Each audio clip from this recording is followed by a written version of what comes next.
C'est la protéine qui va faire la fonction de la cellule. Est-ce que vous connaissez des exemples de protéines ?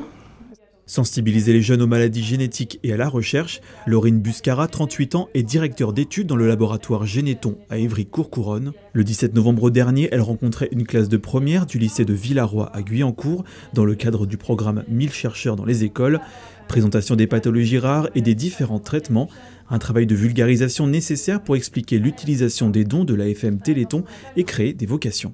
J'ai vu qu'il y avait quelques élèves qui étaient intéressés par la biologie de façon générale, sans pour autant savoir ce qu'ils voulaient faire. Et voilà, ce qui est intéressant et ce que je pouvais peut-être leur apporter, c'était que moi non plus, j'ai jamais su ce que je voulais faire. Vraiment, je savais que j'aimais la bio, mais je ne savais pas quel cursus. Et donc voilà, leur montrer que dans la bio, toutes les passerelles sont possibles. Est-ce que travailler à l'étranger, ça a été dur ou pas au début par rapport à la langue et tout ça ? Après des études en biologie cellulaire et moléculaire, Laurine Buscara intègre le Généton il y a 5 ans. Elle travaille actuellement sur 3 projets de thérapie génique concernant des pathologies neuromusculaires.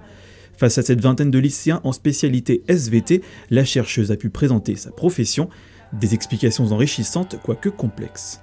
Je comprenais vu que précédemment on avait vu certains points, mais à d'autres moments non, j'avoue un peu perdu.